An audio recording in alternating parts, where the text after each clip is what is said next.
Teoría y praxis. Emmanuel Kant. Teoría y praxis. Se llama teoría a un conjunto de reglas, incluso de las prácticas, cuando estas reglas, como principios, son pensadas con cierta universalidad y, además, cuando son abstraídas del gran número de condiciones que sin embargo influyen necesariamente en su aplicación. En cambio, no se llama práctica a cualquier manejo, sino solo a esa efectuación de un fin que es pensada como cumplimiento de ciertos principios de procedimiento representados en general. Aunque la teoría puede ser todo lo completa que se quiera, se exige también entre la teoría y la práctica un miembro intermediario que haga el enlace y el pasaje de la una a la otra, pues al concepto del entendimiento que contiene la regla se tiene que añadir un acto de la facultad de juzgar por el que el práctico diferencia si el caso cae o no bajo la regla, y como a la vez a la facultad de juzgar no siempre se le pueden proporcionar reglas por las que ella tuviera que guiarse en la subsunción, pues esto iría al infinito. Podrá haber teóricos que jamás devengan prácticos en su vida porque carecen de la facultad de juzgar, por ejemplo médicos o juristas que han hecho buenos estudios, pero que no saben cómo deben conducirse cuando tienen que dar un consejo. Pero incluso si existe esa disposición natural, puede ocurrir que haya un defecto en las premisas. Es decir, es posible que la teoría sea incompleta y que solo se complete mediante ensayos y experiencias todavía por hacer, por lo que el médico al salir de la escuela, el agricultor o el financiero pueden y deben abstraer nuevas reglas a partir de esos ensayos y experiencias y completar su teoría. En este caso no es culpa de la teoría si esta es poca cosa para la práctica, sino de que hay poca teoría, la teoría que el hombre habría debido aprender a partir de la experiencia, y que es la verdadera teoría, aunque aquel no fuese capaz de dársela por sí mismo ni de exponerla sistemáticamente como un maestro, y que, por tanto, nada puede reclamar en nombre de médico teórico, de agricultor teórico, etc. En consecuencia, nadie puede decirse prácticamente versado en una ciencia y a la vez despreciar la teoría, pues así mostraría simplemente que es un ignorante en su oficio. En cuanto cree poder avanzar más de lo que le permitiría la teoría mediante ensayos y experiencias hechos a tientas, sin reunir ciertos principios, que propiamente constituyen lo que se llama teoría, y sin haber pensado su tarea como un todo, el cual, cuando se procede metódicamente, se llama sistema. Sin embargo es más tolerable ver que un ignorante considera que en su presunta práctica la teoría es inútil y superflua, que ver que un razonador concede que la teoría es buena para la escuela, más o menos para ejercitar la inteligencia, pero que en la práctica ocurre algo enteramente distinto, que cuando se pasa de la escuela al mundo uno advierte que ha perseguido ideales vacíos y sueños filosóficos. En una palabra, que lo que es plausible en la teoría no tiene validez alguna para la práctica. Con frecuencia se expresa también esto así: esta o aquella proposición vale in tesi, pero no in hipótesi. Ahora bien, uno no haría más que reírse de un mecánico empírico o de un artillero que negaran el uno la mecánica general y el otro la teoría matemática del lanzamiento de bombas, al sostener uno y otro que esas teorías son por cierto sutiles pero que no son válidas en la práctica porque, en la aplicación, la experiencia da otros resultados que los de la teoría. En efecto, si a la primera se le añade la teoría de la acción y a la segunda la de la resistencia del aire, entonces en general, más teoría todavía, una y otra concordarían muy bien con la experiencia. Sin embargo el caso es totalmente distinto según se trate de una teoría que concierne a los objetos de la intuición o de una teoría en la que estos objetos son representados solo por conceptos, con objetos de la matemática, y con objetos de la filosofía. Es posible que estos últimos objetos sean pensados perfectamente y sin reproche, por parte de la razón, pero quizá no puedan ser dados, sino que pueden ser meras ideas vacías, de las que no se podría hacer uso alguno en la práctica, o solo un uso perjudicial. En tales casos el refrán estaría justificado, pero en una teoría fundada sobre el concepto de deber se anula el recelo causado por la vacía idealidad de este concepto, pues no sería un deber intentar cierto efecto de nuestra voluntad, si ese efecto no fuera también posible en la experiencia, sea ese efecto pensado como consumado, o como aproximándose constantemente a su consumación, y en el presente tratado solo hablamos de esta especie de teoría, pues a propósito de esta última se ha alegado frecuentemente, para escándalo de la filosofía,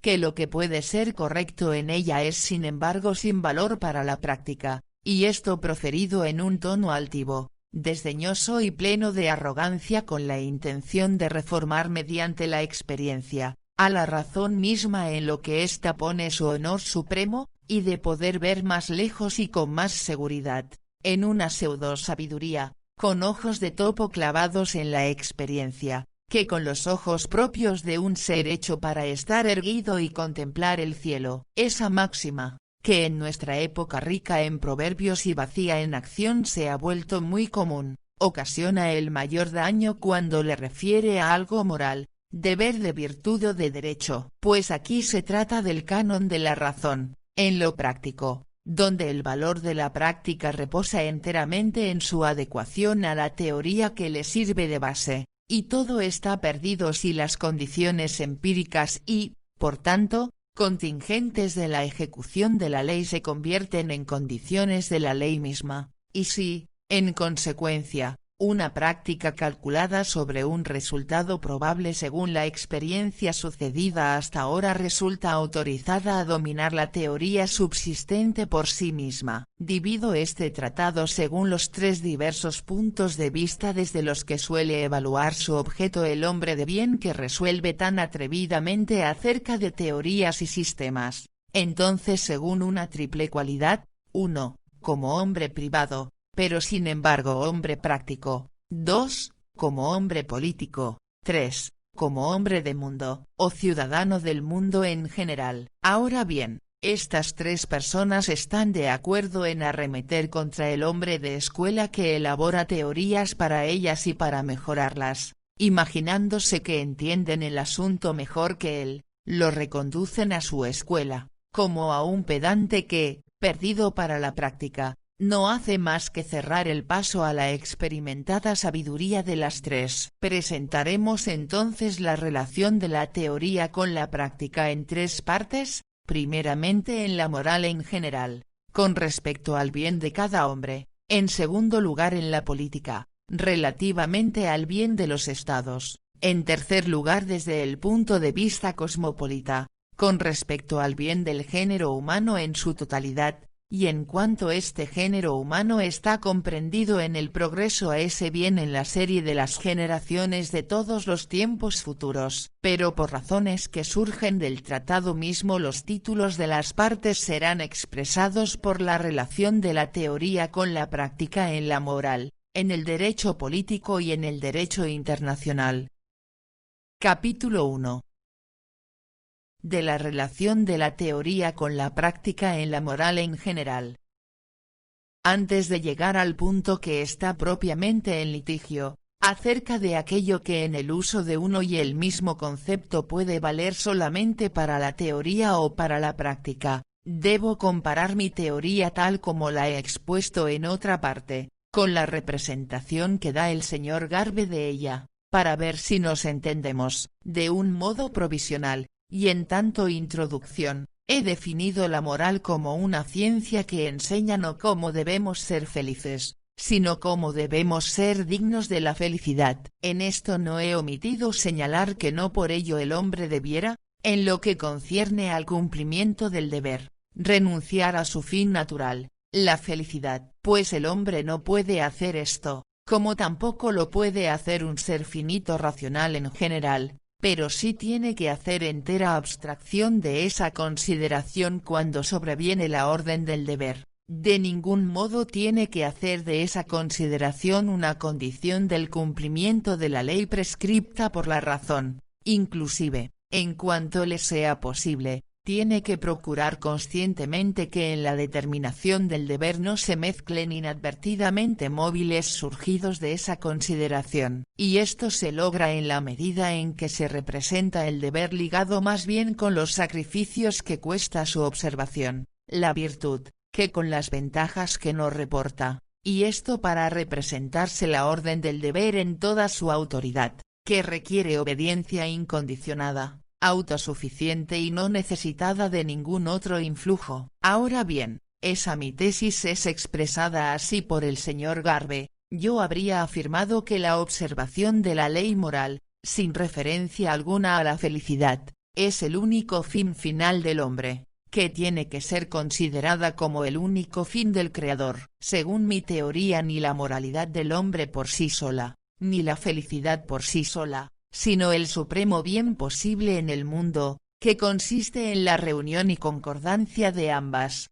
es el único fin del Creador. Además, yo había señalado que ese concepto de deber no necesita poner como fundamento fin particular alguno, sino que más bien suscita otro fin para la voluntad humana, a saber, el de contribuir con todo su poder al bien supremo posible en el mundo, la felicidad universal en el universo enlazada con la más pura moralidad y adecuada a esta última, lo cual, puesto que está en nuestro poder de un solo lado y no de ambos, impone a la razón, desde el punto de vista práctico, la creencia en un amo moral del mundo y en una vida futura. No es que por la suposición de ambas cosas el concepto de deber obtenga en primer lugar firmeza y solidez, esto es, un fundamento seguro y la fuerza propia de un móvil, sino que solo en ese ideal de la razón pura ese concepto obtiene un objeto, pues en sí mismo el deber no es otra cosa que la limitación de la voluntad a la condición de una legislación universal hecha posible mediante una máxima admitida, cualquiera sea el objeto o el fin de esa voluntad, por tanto también la felicidad. Pero de ese objeto e incluso de todo fin que se puede tener se hace en esto completa abstracción. Así, en la cuestión del principio de la moral se puede omitir totalmente y dejar a un lado, como episódica, la doctrina del bien supremo como fin final de una voluntad determinada por la moral y conforme a sus leyes, como también se muestra en la continuación. Cuando se trata el punto propiamente litigioso no se considera esa cuestión, sino solo la referida a la moral universal. El señor Garbe expresa esas tesis del siguiente modo: el virtuoso jamás puede ni debe desatender ese punto de vista, el de la propia felicidad, pues de lo contrario perdería completamente el camino que lleva al mundo invisible y a la convicción de la existencia de Dios y de la inmortalidad. Convicción sin embargo absolutamente necesaria, según esa teoría, para dar al sistema moral firmeza y solidez, y para compendiar la suma de las afirmaciones que me atribuye concluye así: a consecuencia de esos principios el virtuoso se esfuerza incesantemente por ser digno de la felicidad, pero en cuanto es verdaderamente virtuoso jamás se esfuerza por ser feliz. La expresión en cuanto, insofern, introduce aquí una ambigüedad que primero hay que cancelar. Puede significar en el acto en que el hombre como virtuoso se somete a su deber, y aquí esta proposición concuerda perfectamente con mi teoría. O bien, si el hombre es en general solo virtuoso, y entonces incluso cuando no se trata del deber y no hay lugar de transgredirlo, no debe de ningún modo referirse a la felicidad, lo que contradice completamente mis afirmaciones. Estas objeciones no son pues sino malentendidos, pues no puedo tenerlas por interpretaciones tendenciosas, cuya posibilidad tendría que extrañar si la propensión humana de seguir el propio pensamiento habitual en el enjuiciamiento de los pensamientos ajenos, y de introducir aquel en estos, no explicara suficientemente tal fenómeno. Ahora bien, a ese tratamiento polémico del mencionado principio moral le sigue una afirmación dogmática de lo contrario. En efecto, el señor Garbe argumenta analíticamente así: en el orden de los conceptos es necesario que la percepción y la diferenciación de los estados, por lo cual se le da a uno la preferencia sobre el otro, precedan a la elección de uno entre ellos y, por consiguiente, a la predeterminación de cierto fin. Pero un estado que un ser dotado de la conciencia de sí y de su estado prefiere a otra manera de ser en el momento en que ese estado está presente y él lo percibe,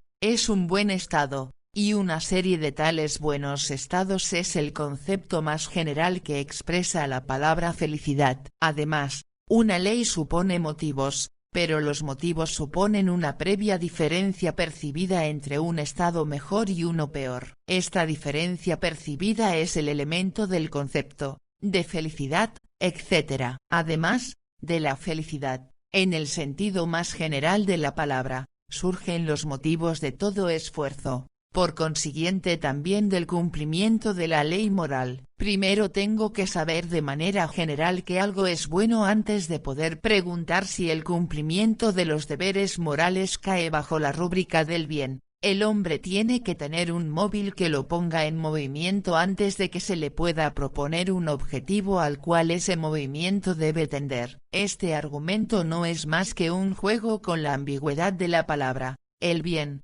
sea que se lo oponga, en tanto bueno en sí e incondicionadamente, al mal en sí, sea que se lo compare, en tanto bueno que siempre lo es solo condicionadamente, con el bien peor o mejor, puesto que el estado que resulta de la elección del último es solo un estado comparativamente mejor, pero que en sí mismo puede ser malo. La máxima que prescribe la observación incondicionada, sin referencia a fin alguno puesto como fundamento, de una ley del libre arbitrio que manda categóricamente, esto es, del deber, se diferencia esencialmente, esto es, según la especie, de la máxima de perseguir el fin, que en general se llama felicidad, que la naturaleza misma nos asigna como motivo de cierta manera de obrar, pues la primera máxima es buena en sí misma, la segunda no lo es en modo alguno, puede, en caso de colisión con el deber,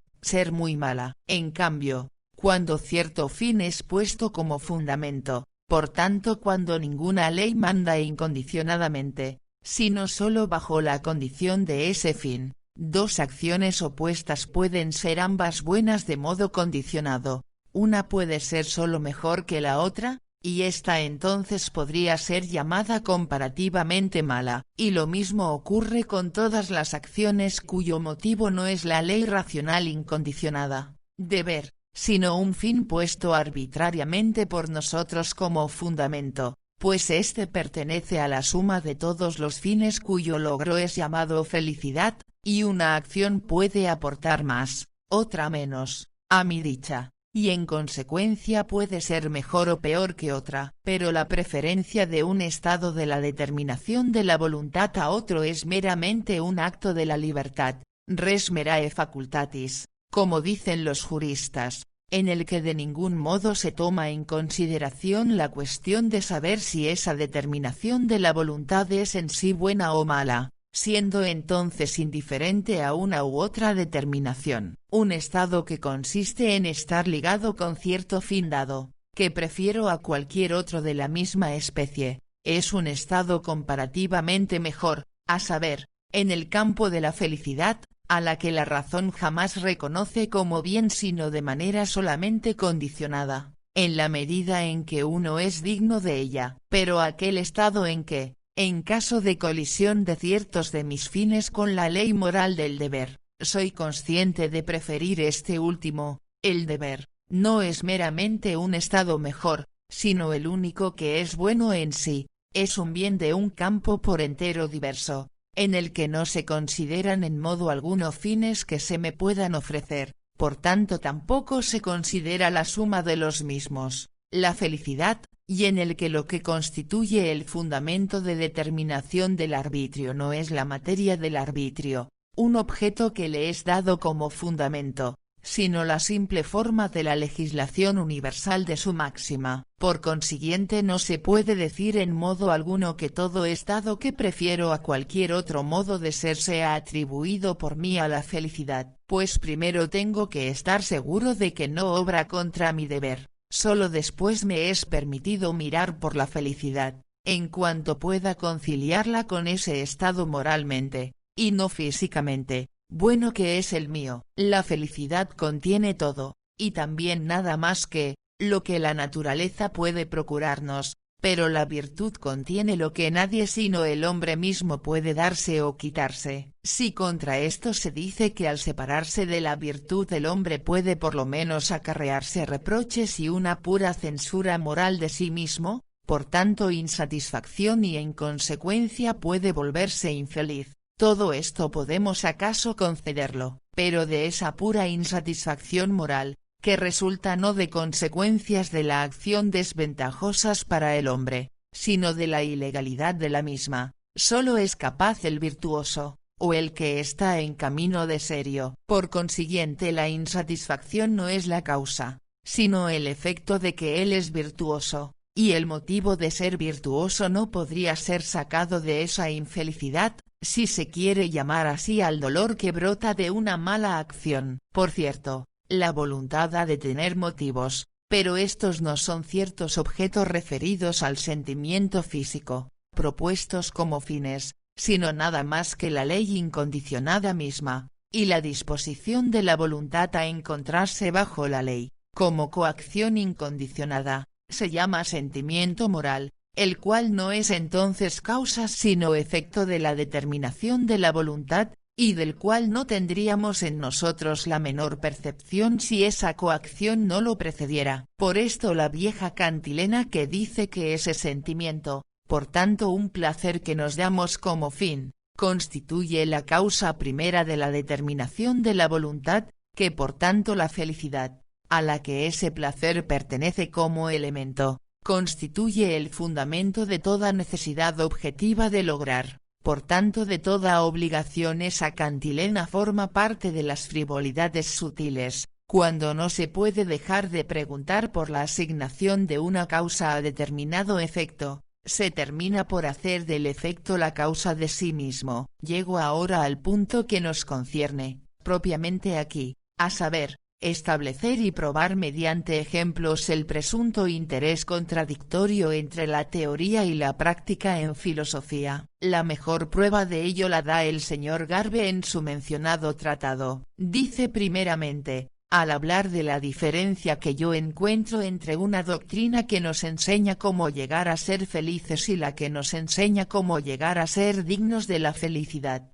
Confieso por mi parte que comprendo muy bien esa división de las ideas en mi cabeza, pero que no encuentro en mi corazón esa división de los deseos y de los esfuerzos, incluso no comprendo cómo un hombre puede tener conciencia de haber apartado absolutamente su anhelo de felicidad y de haber ejercido así el deber de modo totalmente desinteresado. Respondo primeramente al último punto. Concedo de buena gana que ningún hombre puede tener conciencia con certeza de haber ejercido su deber de modo totalmente desinteresado, pues esto pertenece a la experiencia interna, y para tener conciencia del estado de la propia alma habría que tener una representación perfectamente clara de todas las representaciones accesorias y de todas las consideraciones que la imaginación, el hábito y la inclinación asocian al concepto de deber. Pero en ningún caso esta representación puede ser exigida, además la inexistencia de algo,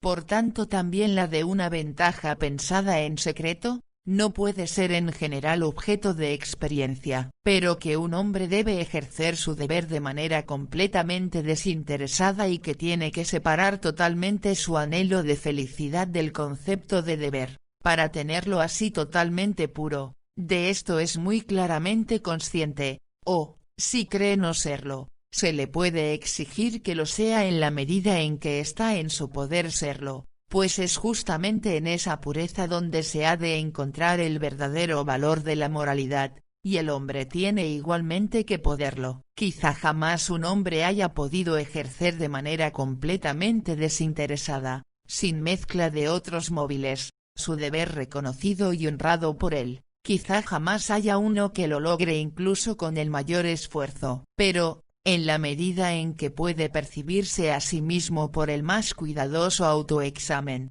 devenir consciente no solo de la ausencia de tales motivos concurrentes, sino más bien de su abnegación con respecto a muchos motivos que se contraponen a la idea de deber, por tanto a la máxima de tender a aquella pureza, de esto es capaz, y esto es también suficiente para su observación del deber. En cambio, hacerse una máxima de favorecer el influjo de tales motivos, con el pretexto de que la naturaleza humana no permite semejante pureza, lo que sin embargo el hombre no puede afirmar con certeza, es la muerte de toda moralidad. En lo que se refiere ahora a la breve confesión precedente del señor Garbe de no encontrar en su corazón aquella división, propiamente, separación, no tengo escrúpulo alguno en contradecirlo resueltamente en su autoacusación y en defender a su corazón contra su cabeza. Hombre probo, ¿siempre encontró realmente esa división en su corazón, en las determinaciones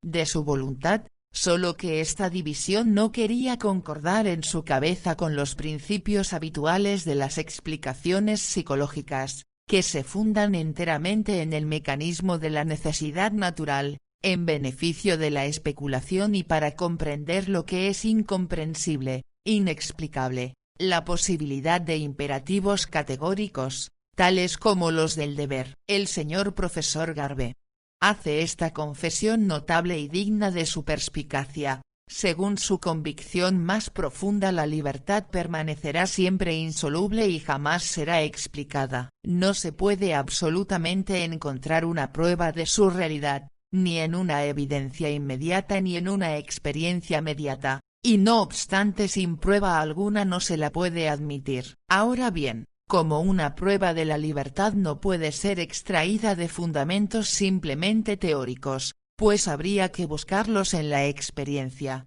y entonces tiene que extraerse de proposiciones racionales simplemente prácticas, pero no técnico-prácticas, pues éstas exigirían a su vez fundamentos empíricos, sino solo moralmente prácticas. Uno tiene que preguntarse por qué el señor Garbe no recurrió al concepto de libertad para salvar al menos la posibilidad de tales imperativos. Pero cuando el señor Garbe dice finalmente, tales sutiles diferencias de las ideas se oscurecen ya cuando reflexionamos sobre los objetos particulares, pero se pierden totalmente cuando se trata de la acción y se debe aplicarlas a los deseos y a las intenciones. Cuando más simple, rápido y despojado de claras representaciones es el paso por el que vamos de la consideración de los motivos a la acción real, menos posible es conocer de manera exacta y segura el peso determinado añadido por cada motivo para dirigir ese paso de tal modo y no de otro. Tengo que contradecirlo con alta y fervorosa voz. El concepto de deber en toda su pureza no solo es sin comparación más simple, más claro, más aprehensible y más natural para cada uno para el uso práctico que cualquier otro motivo tomado de la felicidad, o mezclado con ella y referido a ella, lo que requiere siempre mucho arte y reflexión, sino que también en el juicio de la razón humana más común, si ese concepto se refiere solo a la misma y a la voluntad humana separándola e incluso oponiéndola a ese motivo de la felicidad, es un motivo más poderoso, más penetrante y más prometedor de éxito que todos los que salen del precedente principio interesado. Sea por ejemplo el siguiente caso, alguien retiene un bien que otro le ha confiado, depositum, el propietario ha muerto y sus herederos no saben ni pueden saber nada del asunto. Supongamos que le presentamos este caso a un niño de 8 o 9 años, agregando que el poseedor de ese depósito experimenta en la misma época, sin su culpa, la ruina completa de su bienestar, que se ve rodeado por una familia, mujer e hijos, afligida, agobiada por la miseria, y que puede salir al momento de esa indigencia apropiándose de ese depósito que además es filántropo y caritativo, mientras que los herederos en cuestión son ricos, egoístas y en esto extremadamente exuberantes y despilfarradores, hasta tal punto que más valdría arrojar al mar ese suplemento a su fortuna. Y preguntemos ahora si en esas circunstancias sería lícito usar ese depósito en provecho propio. No es dudoso que el niño interrogado respondería, no, y en vez de cualesquiera razones dirá simplemente, es injusto, es decir, es contrario al deber. Nada más claro que esto, pero verdaderamente no en el sentido de que la restitución del depósito favorecería la propia felicidad. Pues si nuestro hombre esperara la determinación de su decisión de una intención de felicidad, podría razonar así: si espontáneamente devuelves ese bien ajeno a sus verdaderos propietarios, probablemente te recompensarán por tu honradez. O, si eso no ocurre, ganarás una extensa y buena fama que te puede ser muy provechosa. Pero todo esto es muy incierto. En cambio, muchas reflexiones surgen también. Si quisieras quedarte con lo que te ha sido confiado para salirte enseguida de esa estrecha situación, te volverías sospechoso al hacer un uso rápido de ese dinero. Los demás se preguntarían cómo y por qué camino has podido mejorar tan pronto tu situación, pero si quisieras hacer un uso lento del depósito, tu miseria crecería, sin embargo, hasta ser ya irremediable. Por consiguiente, la voluntad que se rige por la máxima de la felicidad oscila entre móviles acerca de lo que debe decidir, pues apunta al éxito y este es muy incierto. Hay que tener una buena cabeza para zafarse de la presión de las razones en pro y en contra y no engañarse en el balance. Por el contrario, cuando la voluntad se pregunta cuál es en este caso el deber, de ningún modo se turba acerca de la respuesta que ha de darse a sí misma, sino que en el acto está segura de lo que tiene que hacer. Aún más, si el concepto de deber tiene para ella algún valor, experimenta incluso un disgusto ante el solo aventurarse en el cálculo de las ventajas que podría procurarle su transgresión, exactamente lo mismo que si en este caso tuviera aún la elección. Por tanto, que estas diferencias, que, como se acaba de mostrarlo, no son tan sutiles como lo pretende el señor Garbe, sino que están inscritas en el alma del hombre con los trazos más gruesos y legibles, se pierdan totalmente, como él dice, cuando se trata de la acción. He aquí lo que está contradicho por la experiencia de cada uno. No, por cierto, la experiencia que presenta a la historia de las máximas extraídas de tal o cual principio, pues esa historia prueba, desgraciadamente, que la mayoría de esas máximas provienen del egoísmo, sino la experiencia, que solo puede ser interna, de que ninguna idea eleva más al ánimo humano y lo activa hasta la exaltación, que justamente la de una pura disposición moral que venera el deber sobre todas las cosas, lucha con los innumerables males de la vida e incluso con sus más seductoras tentaciones y sin embargo triunfa sobre ellos, como con derecho admitimos que el hombre es capaz de ello, que el hombre es consciente de que él puede esto porque él lo debe. Esto revela en él un fondo de disposiciones divinas que le hacen experimentar una especie de escalofrío sagrado ante la grandeza y sublimidad de su verdadera destinación. Y si el hombre atendiera a ello con más frecuencia, si se lo acostumbrara a despojar enteramente a la virtud de toda la riqueza de su botín de ventajas procuradas por la observación del deber, y a representársela en su total pureza, si el uso constante de ella se volviera un principio en la enseñanza privada y pública, un método de inculcar deberes que casi siempre ha sido desdeñado, la moralidad de los hombres pronto tendría que mejorar. Que hasta ahora la experiencia histórica no haya querido todavía probar el buen éxito de la teoría de la virtud es culpa precisamente del falso supuesto que dice que el móvil extraído de la idea del deber en sí mismo es demasiado sutil para el concepto común, mientras que al contrario la idea más grosera, sacada de ciertas ventajas por esperar en este mundo e incluso también en el mundo futuro, del cumplimiento de la ley, sin atender a esta misma como móvil, tendría más fuerza sobre el ánimo, y que al conceder a la aspiración a la felicidad la preferencia sobre el hecho de merecer ser feliz del que la razón hace la condición suprema, se ha hecho hasta ahora de esa aspiración el principio de la educación y de las predicaciones del púlpito, pues los preceptos que indican a cada uno cómo puede volverse feliz o al menos preservarse del daño, no son en modo alguno mandamientos, no obligan a nadie, y cada uno puede, una vez que ha sido advertido, elegir lo que le parece bueno, si consiente en padecer lo que le toque. En cuanto a los males que podría acarrearle el despreciar los consejos que le han sido dados, no tiene razones para tenerlos por castigos, pues estos no alcanzan más que a la voluntad libre, pero contraria a la ley. Pero la naturaleza y la inclinación no pueden dar leyes a la libertad. Muy otra cosa ocurre con la idea de deber, cuya transgresión, incluso sin considerar las desventajas que resultan de ello, actúa inmediatamente sobre el ánimo y vuelve al hombre condenable y punible ante sus propios ojos. Hay aquí entonces una clara prueba de que todo lo que en la moral es correcto para la teoría también tiene que valer para la práctica. En su cualidad de hombre, en tanto ser sometido a ciertos deberes por su propia razón, cada uno es entonces un hombre práctico, y puesto que, en tanto hombre, jamás se emancipa de la escuela de la sabiduría, no puede, como si estuviese mejor instruido por la experiencia acerca de lo que es un hombre y de lo que se puede exigir de él, remitir a la escuela con soberbio desprecio al partidario de la teoría, pues toda esa experiencia de nada le sirve para sustraerse a la prescripción de la teoría. A lo sumo esta experiencia puede enseñarle cómo realizar mejor y más universalmente la teoría,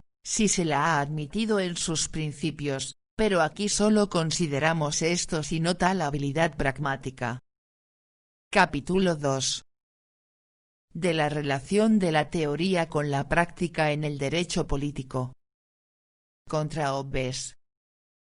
Entre todos los contratos, por lo que una multitud de hombres se unen en una sociedad, pactum sociale, el que establece una constitución civil entre ellos, pactum unionis civilis, es de una especie tan particular que, aunque desde el punto de vista de la ejecución tenga mucho en común con los demás, que se dirigen precisamente a un fin cualquiera que ha de ser obtenido en común, se diferencia esencialmente sin embargo de todos los demás en el principio de su institución, constitutionis civilis, la unión de muchos hombres en vista de algún fin común, que todos tienen, se encuentra en todos los contratos sociales, pero la unión de esos mismos hombres, que es en sí misma un fin, que cada uno debe tener, por consiguiente la unión en toda relación externa de los hombres en general que no pueden menos que caer en influjo recíproco, es un deber incondicionado y primero, semejante unión no puede encontrarse sino en una sociedad que se halle en estado civil, esto es, que constituya una comunidad. Ahora bien, el fin, que en tal relación externa es en sí mismo deber e incluso la suprema condición formal, conditio sine qua non, de todos los restantes deberes externos, es el derecho de los hombres bajo leyes públicas de coacción, mediante las cuales se puede asignar a cada uno lo suyo y asegurarlo contra toda usurpación del otro. Pero el concepto de un derecho externo en general procede totalmente del concepto de libertad en la relación externa de los hombres entre sí, y no tiene nada que ver con el fin que todos los hombres tienen de manera natural, la intención de alcanzar felicidad, ni con la prescripción de los medios para lograrlo, de modo que por esa razón ese fin no tiene en absoluto que mezclarse con aquella ley, como fundamento de determinación de ésta. El derecho es la limitación de la libertad de cada uno a la condición de que esta libertad concuerde con la libertad de todos.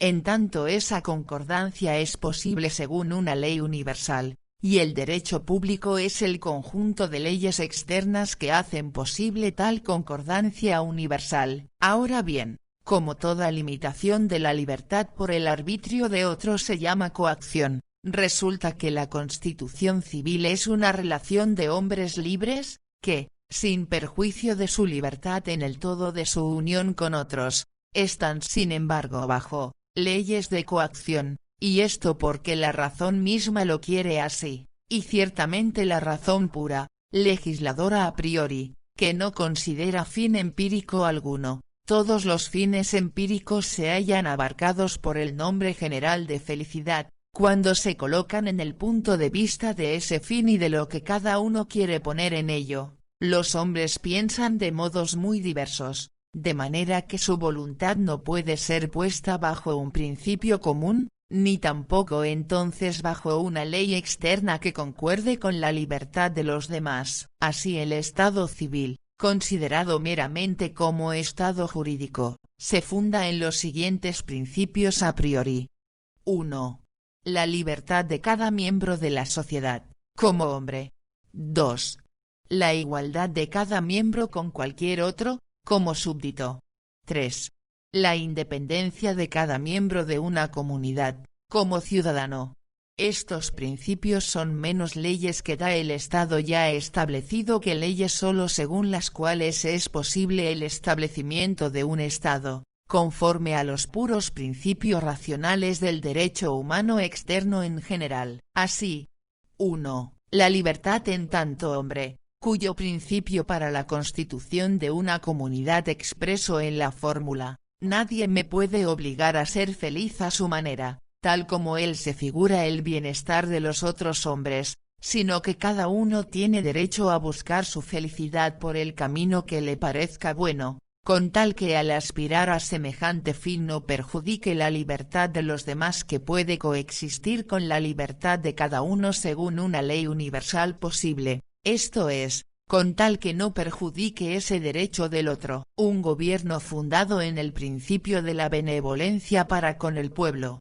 tal como el de un padre para con los hijos, es decir, un gobierno paternal en el que entonces, los súbditos, como niños menores de edad incapaces de diferenciar lo que les es verdaderamente útil o dañino, están obligados a comportarse de un modo meramente pasivo a fin de esperar únicamente del juicio del jefe de Estado la manera en que deben ser felices, y solo de su bondad el que él lo quiera igualmente. Un gobierno así es el mayor despotismo pensable, constitución que suprime toda libertad de los súbditos que, por tanto, no tienen derecho alguno. El único gobierno pensable para hombres capaces de derechos a la vez en relación con la benevolencia del soberano no es un gobierno paternal, sino uno patriótico. En efecto, la manera de pensar es patriótica cuando cada uno, dentro del Estado, sin exceptuar a su jefe,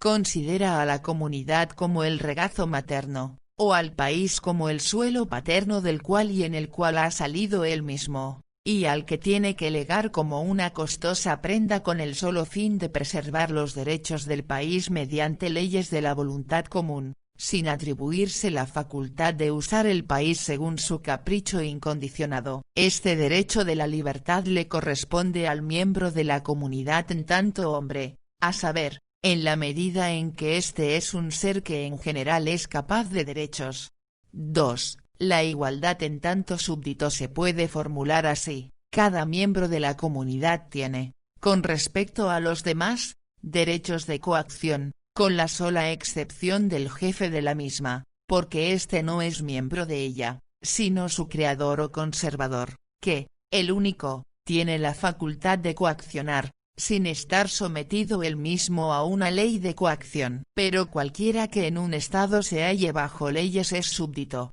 por tanto sometido al derecho de coacción como los demás miembros de la comunidad. Uno solo está exceptuado, en su persona física o moral, el jefe de Estado, que, él solo, puede ejercer la coacción jurídica de todos. Pues si también éste pudiese ser coaccionado, no sería el jefe de Estado, y la serie ascendente de la subordinación iría al infinito. Pero si hubiese dos personas libres de coacción, ninguna de las dos estaría bajo leyes de coacción, y ninguna podría hacerle injusticia a la otra, lo que es imposible. Esa igualdad universal de los hombres en un Estado, como súbditos de éste, es sin embargo perfectamente compatible con la mayor desigualdad, en cantidad o en grados, de su propiedad, ya sea superioridad física o espiritual sobre los demás, ya sean bienes de fortuna que les son externos y derechos en general,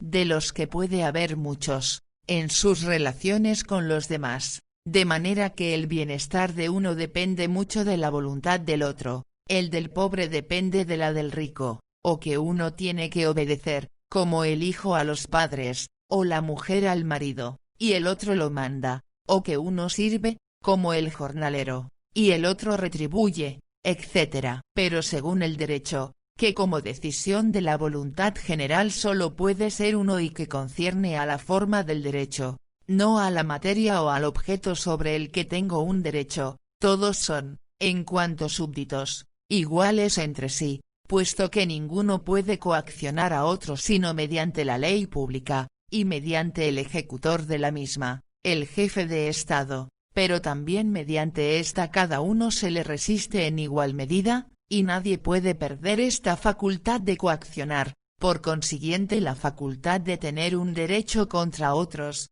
sino por el hecho de su propio crimen, y tampoco nadie puede renunciar por sí mismo a ese derecho, es decir, por un contrato, por consiguiente nadie puede hacer, mediante un acto jurídico, que no haya derechos, sino solo deberes, pues de ese modo se privaría a sí mismo del derecho de hacer un contrato y éste por tanto se suprimiría a sí mismo. Ahora bien, de esta idea de la igualdad de los hombres en la comunidad como súbditos se deriva igualmente la fórmula siguiente: todo miembro de la comunidad tiene que poder lograr cada grado de condición en la comunidad, grado adecuado a un súbdito, al que lo pueden llevar su talento, su aplicación y su suerte, y sus cosúbditos no pueden impedírselo en virtud de una prerrogativa hereditaria, como privilegiados que gozan de cierta condición, que les permitiría mantenerlo eternamente, a él, y a sus descendientes, bajo esa prerrogativa, pues como todo derecho consiste meramente en la limitación de la libertad de los otros a la condición de que ella pueda coexistir con la mía según una ley universal, y como el derecho público, en una comunidad, es simplemente el estado de una legislación real, conforme a ese principio y apoyada por la fuerza, en virtud de la cual todos aquellos que, como súbditos, pertenecen a un pueblo se encuentran en estado jurídico en general, es decir en un estado de igualdad de acción y de reacción de un libre arbitrio que limita a otro conforme con la ley universal de libertad. Este estado se llama estado civil. De esto resulta que el derecho innato de cada uno en ese estado, es decir previo a todo acto jurídico de su parte, con respecto a la facultad de coaccionar a cualquier otro a permanecer siempre dentro de los límites del acuerdo entre el uso de su libertad y el mío, es el mismo para todos. Ahora bien, como el nacimiento no es ningún acto de quien ha nacido y, por tanto, no puede implicar ninguna desigualdad del estado jurídico, ni ninguna sumisión a leyes de coacción, salvo la que le es común con todos los demás en tanto súbditos del único poder legislativo supremo, resulta que no puede haber ningún privilegio innato de un miembro de la comunidad, en tanto cosúbdito, sobre otro, y nadie puede legar el privilegio del rango que tiene en la comunidad a sus descendientes. Por tanto tampoco puede, como si su nacimiento lo calificara para la condición señorial, impedir coactivamente a otros que lleguen por mérito propio a los grados superiores de la subordinación, de lo superior y de lo inferior, sin que uno sea imperan si el otro subjectus puede legar todo lo demás que es cosa, lo no concerniente a la personalidad, y puede ser adquirido como propiedad y también enajenado por él. Y así puede producir en una serie de descendientes una considerable desigualdad de los medios de fortuna entre los miembros de una comunidad, mercenario y locatario, propietario rural y peones agrícolas, etc., solo que no debe impedir que estas personas tengan la facultad, si su talento, su aplicación y su suerte lo hacen posible, de ascender a circunstancias iguales, pues de otro modo podría coaccionar sin ser a su vez coaccionado por la reacción de los otros, y se elevaría por encima del grado de cosúbdito. Ningún hombre que vive en un estado jurídico puede perder esa igualdad, a no ser por su propio crimen, pero jamás por contrato o por violencia de guerra, pues no puede por acto jurídico alguno, ni el propio ni el ajeno, dejar de ser dueño de sí mismo, y entrar en la clase de los animales domésticos, que se usan para todo servicio, como se quiera, y a los que se mantiene en ese estado sin su consentimiento, tanto tiempo como se quiera, aunque con la limitación de no estropearlos o matarlos, limitación que a veces es sancionada por la religión, como ocurre entre los indios. Se puede considerar feliz a un hombre de cualquier condición con tal de que sea consciente de que solo depende de sí mismo, de su poder o de su voluntad formal, o de circunstancias de las que no puede culpar a otro, y que no depende de la voluntad irresistible de otro, el hecho de que no se eleve al mismo rango de los demás, quienes, en tanto sus cosúbditos, no tienen, en cuestión de derecho, ventaja alguna sobre él. 3. La independencia antibarra de un miembro de la comunidad como ciudadano, esto es, como colegislador. En cuanto a la legislación misma, todos los que son libres e iguales bajo leyes públicas ya existentes, no deben sin embargo ser considerados como iguales en lo referente al derecho de dar esas leyes. Quienes no son capaces de ese derecho están sin embargo, en tanto miembros de la comunidad, sometidos a la obediencia de esas leyes y de este modo participan en la protección que ellas aseguran, solo que no como ciudadanos, sino como protegidos. Ocurre que todo derecho depende de leyes, pero una ley pública que determina para todos lo que debe serles jurídicamente permitido o prohibido es el acto de una voluntad pública, de la que surge todo derecho y que, por consiguiente, no tiene que cometer injusticia contra nadie. Pero esta voluntad no puede ser otra sino la del pueblo todo, todos decidiendo sobre todos, y por consiguiente cada uno sobre sí mismos, pues solo con respecto a sí mismo nadie puede ser injusto. Pero si es un otro que uno mismo, la simple voluntad de un individuo diferente no puede decidir acerca de él nada que podría no ser injusto, por tanto su ley exigiría aún otra ley que limitara su legislación, por lo que ninguna voluntad particular puede legislar para una comunidad. Propiamente concurren, para constituir ese concepto, los conceptos de libertad externa, de igualdad, y de unidad de la voluntad de todos, siendo la independencia la condición de esta unidad, puesto que el voto es requerido cuando libertad e igualdad están reunidas. Se llama esta ley fundamental que solo puede surgir de la voluntad general, unida, del pueblo, el contrato originario. Ahora bien, el que tiene derecho de voto en esa legislación se llama ciudadano, esto es, ciudadano del Estado y no ciudadano de la ciudad. La cualidad que se exige para ello, fuera de la cualidad natural,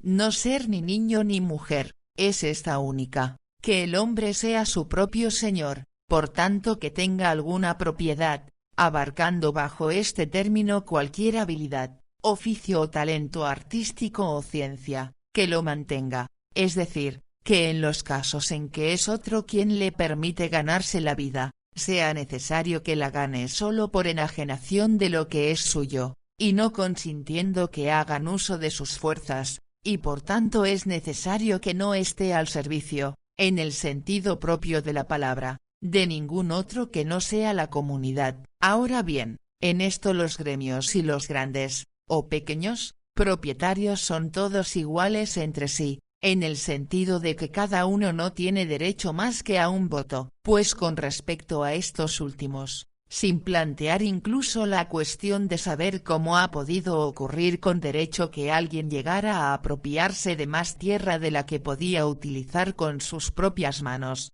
pues la adquisición por conquista guerrera no es en modo alguno adquisición primera, y cómo ha podido ocurrir que muchos hombres que, de otro modo, habrían podido en conjunto adquirir un estado estable de propiedad se han visto reducidos por ello a servir al precedente para poder vivir. Sería ya contradecir el precedente principio de igualdad el que una ley les acordara el privilegio que permitiría a sus descendientes sea permanecer siempre grandes propietarios, de feudos, sin que les fuese permitido vender o dividir sus bienes por transmisión hereditaria para que más gente del pueblo aprovechara de ellos, sea que nadie pudiera adquirir parte alguna de esos bienes, En el caso en que la división estuviese permitida, a menos de pertenecer a cierta clase de hombres arbitrariamente constituida con ese fin, lo que significa que el gran propietario suprime otros tantos propietarios más pequeños con sus votos,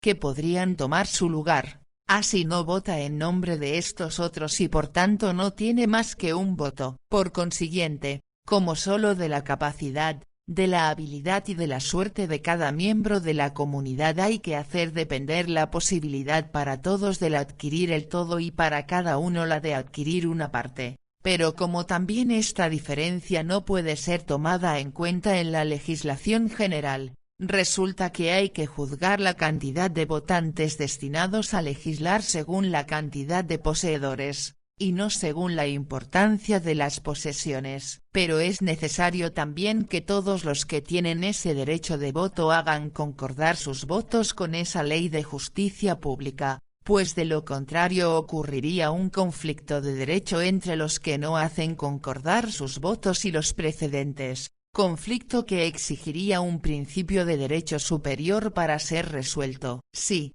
entonces, no se puede esperar esa unanimidad por parte de un pueblo entero, y si por tanto no se puede esperar alcanzar más que una mayoría de votos, provenientes por cierto no de votantes directos, en el caso de un pueblo grande, sino solo de delegados a título de representantes del pueblo, será el principio mismo que radica en contentarse con esa mayoría, en tanto principio admitido con el acuerdo general, por tanto mediante un contrato, el que tendrá que ser el principio supremo del establecimiento de una institución civil.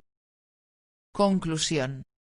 Hay aquí entonces un contrato originario solo sobre el cual se puede fundar entre los hombres una constitución civil, por tanto enteramente legítima, y constituir una comunidad. Pero ese contrato, en tanto coalición de cada voluntad particular y privada, en un pueblo, en una voluntad general y pública, con el fin de una legislación únicamente jurídica, no ha de ser supuesto como un hecho, e incluso no es posible suponerlo como tal, como si ante todo hubiese que comenzar por probar por la historia que un pueblo, en cuyos derechos y obligaciones hemos entrado a título de descendientes, hubo de ejecutar realmente un día tal acto y dejarnos acerca de él, oralmente o por escrito, un informe seguro o un documento, para considerarse obligado a una constitución civil ya existente. Se trata, al contrario, de una simple idea de la razón, pero que tiene una realidad práctica, indudable en cuanto obliga a cada legislador a que dé sus leyes como si éstas pudieran haber emanado de la voluntad colectiva de todo un pueblo y a que considere a cada súbdito, en tanto éste quiera ser ciudadano, como si hubiese contribuido a formar con su voto una voluntad semejante. Pues esta es la piedra de toque de la legitimidad de toda ley pública. En efecto, si la ley estuviera constituida de tal modo que fuera imposible que todo un pueblo pudiese prestarle acuerdo, si, por ejemplo, una ley decretara que cierta clase de súbditos debe poseer hereditariamente el privilegio de la nobleza, no sería justa, pero si es solo posible que un pueblo le preste acuerdo, ¿es entonces un deber tener la ley por justa? Incluso suponiendo que el pueblo se halle en el presente en una situación o en una disposición de su manera de pensar tales que, si se lo interrogara a ese respecto, rehusaría probablemente su asentimiento. Si, por ejemplo, se impusiera una contribución de guerra proporcional a todos los súbditos, estos no podrían decir, porque esa contribución es gravosa, que es injusta, por opinar que esa guerra es innecesaria, pues no están facultados para juzgar esto. En cambio, puesto que permanece siempre posible que la guerra sea inevitable y el impuesto indispensable, es necesario que éste sea tenido por legítimo según el juicio de los súbditos. Pero si, en esa guerra, se importunara a ciertos propietarios con requisiciones y se perdonase a otros de igual condición, es fácil de ver que el conjunto del pueblo no podría concordar con semejante ley y está autorizado a actuar contra la misma, al menos mediante representaciones, porque no puede tener por justo ese reparto desigual de las cargas. Pero es manifiesto que esa limitación vale solo para el juicio del legislador, no para el del súbdito. Sí, entonces, un pueblo que se halla bajo cierta legislación actualmente en vigor juzgara que es muy probable que pierda su felicidad, ¿qué ha de hacer? ¿Debe acaso resistir? La respuesta solo puede ser: no tiene nada que hacer sino obedecer, pues aquí no se trata de la felicidad que el súbdito puede esperar de una institución o del gobierno de la comunidad, sino ante todo únicamente del derecho que se le debe asegurar a cada uno por ese medio. Este es el principio supremo del que tienen que derivar todas las máximas referidas a una comunidad, y no puede ser limitado por ningún otro. Respecto a lo primero, a la felicidad, ningún principio universalmente válido puede ser dado como ley. En efecto, tanto las circunstancias como también la ilusión plena de contradicciones y además siempre cambiante en las que el individuo pone su felicidad, pero nadie puede prescribirle dónde puede poner la felicidad, hacen que todo principio firme sea imposible y en sí mismo inútil para fundar una legislación. La proposición mantiene intactos su valor y autoridad, pero la salud pública que se ha de considerar en primer lugar es precisamente esa constitución legal que asegura la libertad de cada uno mediante leyes, en lo cual cada uno es muy dueño de buscar su felicidad en el modo que le parezca mejor, con tal solamente que no dañe la libertad legal general, es decir, el derecho de los demás cosúbditos. Si el poder supremo da leyes dirigidas directamente a la felicidad, al bienestar de los ciudadanos, a la población, etc., no lo hace con el fin del establecimiento de una constitución civil, sino simplemente como medio de asegurar el estado jurídico, principalmente contra los enemigos externos del pueblo. En esto el jefe de Estado tiene que estar facultado para juzgar él mismo, y solo él, si tales medidas son necesarias para la prosperidad de la comunidad, prosperidad que es indispensable para asegurar la potencia y solidez de la comunidad tanto en lo interior como contra los enemigos externos, pero no está facultado para hacer que el pueblo, por así decirlo, sea feliz contra su voluntad, sino únicamente para hacer que el pueblo exista como comunidad. Entre esas medidas se encuentran ciertas prohibiciones de importar que favorecen la producción en beneficio de los intereses de los súbditos, y no en provecho de los extranjeros, y estimulan la aplicación de los demás, pues sin el bienestar del pueblo el Estado no dispondría de fuerzas suficientes para oponerse a los enemigos externos o para conservarse a sí mismo como comunidad. Cuando se trata de juzgar si se ha sido prudente o no al tomar tal medida, es verdad que el legislador puede equivocarse, pero este no es el caso cuando se pregunta a sí mismo si la ley concuerda o no con el principio del derecho, pues aquí dispone, e incluso a priori, a manera de pauta infalible, de esa idea del contrato originario, y no necesita, como en el caso del principio de la felicidad, esperar experiencias que le enseñen ante todo si sus medidas son eficaces, pues con tal que no haya contradicción en que todo un pueblo conceda unánimemente su voto a una ley semejante, por penoso que le sea aceptarla, esa ley es conforme al derecho. Pero si una ley pública es conforme al derecho, por tanto irreprochable desde este punto de vista, irreprensible, se une con ella la facultad de coaccionar, así como, por otra parte, la prohibición de oponerse a la voluntad del legislador, incluso si no es por actos, es decir, que el poder en el Estado que da a la ley su efecto es tal que no se puede resistirlo, es irresistible, y no hay comunidad que tenga existencia de derecho sin un poder semejante, tal que suprima toda resistencia interior, pues esta resistencia se inspiraría en una máxima que, si fuese universalizada, aniquilaría toda constitución civil y exterminaría el único estado en que los hombres pueden estar en posesión de derechos en general. De aquí se sigue que toda oposición al poder legislativo supremo, toda sublevación que permita traducir en actos el descontento de los súbditos, todo levantamiento que estalle en rebelión es,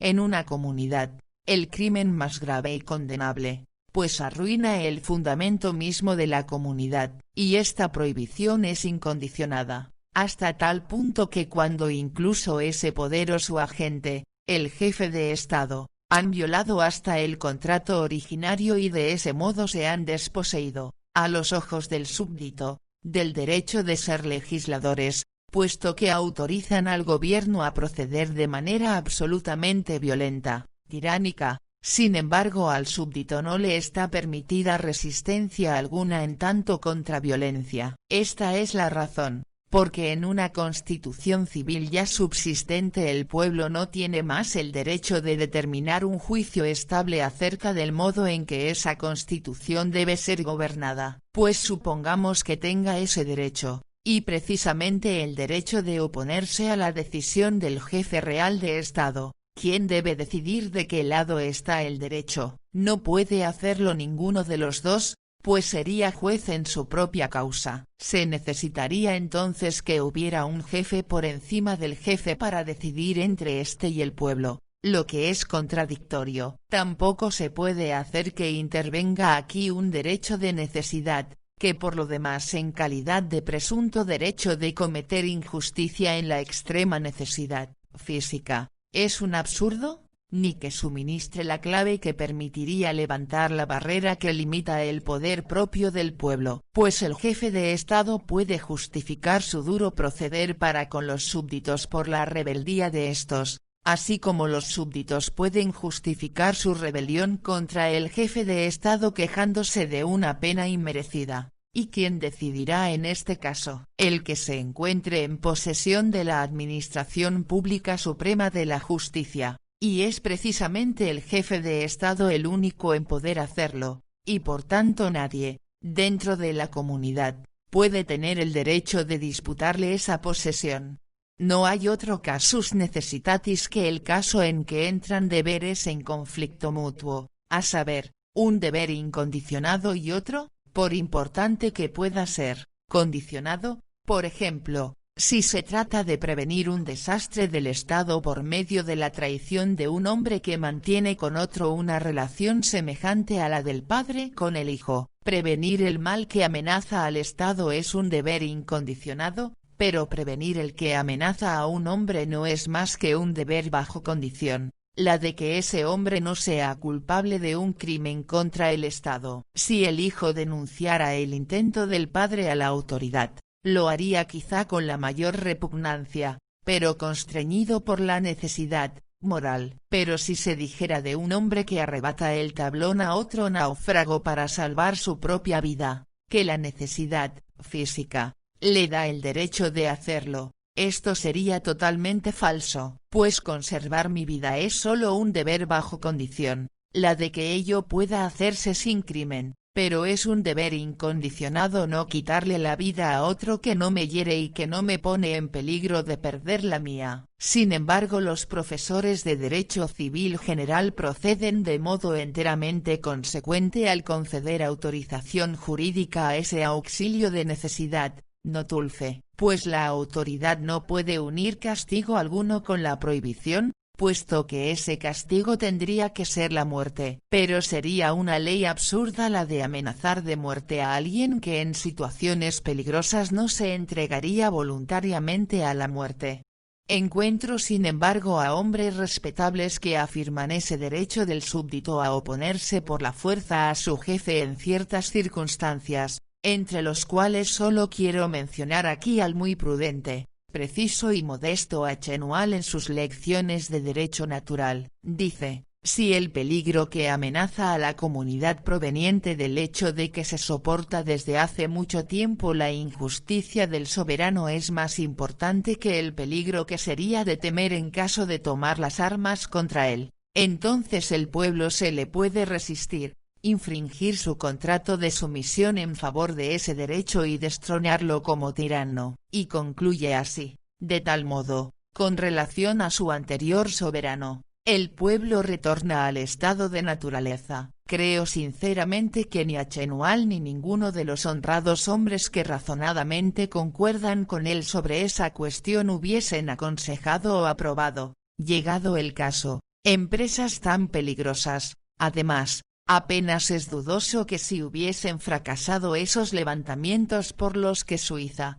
los Países Bajos o incluso Gran Bretaña alcanzaron sus actuales constituciones, reputadas como tan felices, los lectores de la historia de esos levantamientos no verían en la ejecución de sus autores, ahora tan ensalzados, sino el merecido castigo de los grandes criminales nacionales. Pues el resultado se entremete habitualmente en nuestra apreciación de los fundamentos del derecho, aunque ese resultado sea incierto, mientras que los fundamentos son ciertos. Pero es claro que en lo concerniente a estos últimos, incluso si se admite que mediante tal levantamiento no se comete injusticia alguna contra el soberano del país, quien eventualmente habría violado una jeyuse entre considerada como un pacto fundamental real con el pueblo. El pueblo, con ese modo de tratar de hacer justicia a esos principios, habría cometido injusticia en altísimo grado, pues ese modo, si se lo admite como máxima, vuelve insegura toda constitución jurídica e introduce el estado de una completa ausencia de ley, status naturalis, en el que todo derecho cesa por lo menos de tener efecto. Solo quiero advertir acerca de esa propensión que lleva a muchos autores bien pensantes a hablar en favor del pueblo, para su perdición, que la misma proviene en parte de la ilusión habitual que consiste en hacer intervenir en sus juicios el principio de la felicidad cuando se trata del principio del derecho, en parte también del hecho de que, por no haber encontrado un contrato realmente propuesto a la comunidad, aceptado por su soberano y sancionado por ambos, toman la idea de un contrato originario, idea que siempre se encuentra como fundamento en la razón, por algo que tiene que ocurrir realmente, y de esta manera piensan conservar para el pueblo la facultad de abandonarlo a discreción en el caso de una violación grosera, por lo menos según la propia apreciación del pueblo. Cualquiera fuere la violación del contrato real entre el pueblo y el soberano, en tal caso el pueblo no puede reaccionar en el acto como comunidad, sino solo por facción, pues como la Constitución en vigor hasta entonces ha sido destruida por el pueblo, es necesario ante todo organizar una nueva comunidad. Aquí ocurre ahora el estado de anarquía con todos sus horrores, que al menos son posibles por ese estado, y la injusticia que ocurre allí es entonces la que cada partido comete contra otro en el seno del pueblo, como surge claramente en el ejemplo citado en que los súbditos sublevados de ese estado quisieron finalmente imponer por la fuerza a los otros una constitución que habría sido mucho más opresiva que la que acababan de abandonar, pues habrían sido devorados por los clérigos y los aristócratas,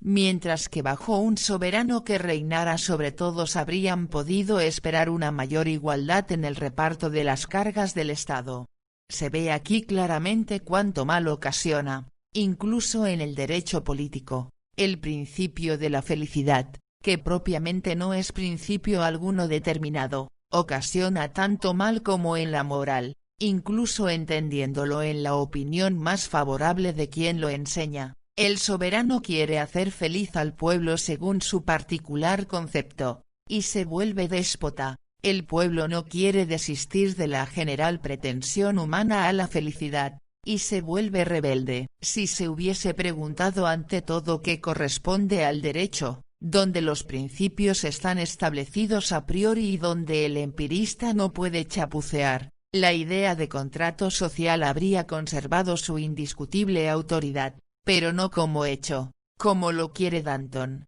que, a falta de tal contrato, declara nulos y sin valor todos los derechos que se encuentran en la Constitución civil realmente existente así como toda propiedad, sino únicamente como principio racional de la apreciación de toda constitución jurídica pública en general. Y se discerniría que, antes de que exista la voluntad general, el pueblo no posee ningún derecho de coacción contra su soberano, puesto que solo por medio de este último el pueblo puede coaccionar jurídicamente. Pero si esa voluntad existe, tampoco el pueblo podría ejercer coacción contra el soberano, pues en este caso sería el pueblo el soberano supremo. Por tanto, el pueblo jamás dispone de un derecho de coacción contra el jefe del Estado, un derecho de resistencia en palabras o en actos. Vemos también que esta teoría se confirma suficientemente en la práctica. En la Constitución de Gran Bretaña, en la que el pueblo interviene mucho, como si fuera el modelo para el mundo entero, observamos sin embargo que nada se dice acerca de la facultad que pertenece al pueblo en caso de que el monarca violara el contrato de 1688, por tanto, si el monarca quisiera violarlo, queda reservada secretamente una rebelión contra él, pues no hay ley alguna al respecto. Pues que la Constitución contenga una ley que contemple este caso, que autorice el derrocamiento de la Constitución subsistente, de donde derivan todas las leyes particulares, suponiendo también que el contrato fuera violado, es una clara contradicción, pues la Constitución tendría entonces que contener también un poder opuesto públicamente constituido. Se necesitaría por tanto que hubiera todavía un segundo jefe de Estado que asegurara los derechos del pueblo contra el primero, pero haría falta entonces todavía un tercero para decidir de parte de cuál de los dos está el derecho. También esos conductores del pueblo, esos tutores, si se quiere, han temido una acusación de este tipo si por ventura su empresa fracasaba. Al monarca expulsado por el miedo que tenía de ellos han preferido atribuirle falsamente una renuncia voluntaria al gobierno antes que arrogarse el derecho de deponerlo, pues en este último caso habrían puesto la Constitución en manifiesta contradicción con ella misma. Estoy seguro de que no se les hará a mis afirmaciones la objeción de que adulo demasiado a los monarcas atribuyéndoles esa inviolabilidad. Espero también que se me ahorrará la objeción de que favorezco demasiado al pueblo si digo que éste posee igualmente sus derechos imprescriptibles frente al jefe de Estado, aunque los mismos no puedan ser derechos de coacción. Hobbes es de la opinión contraria. Según el jefe de Estado de ningún modo está ligado por contrato con el pueblo y no puede cometer injusticia contra ningún ciudadano.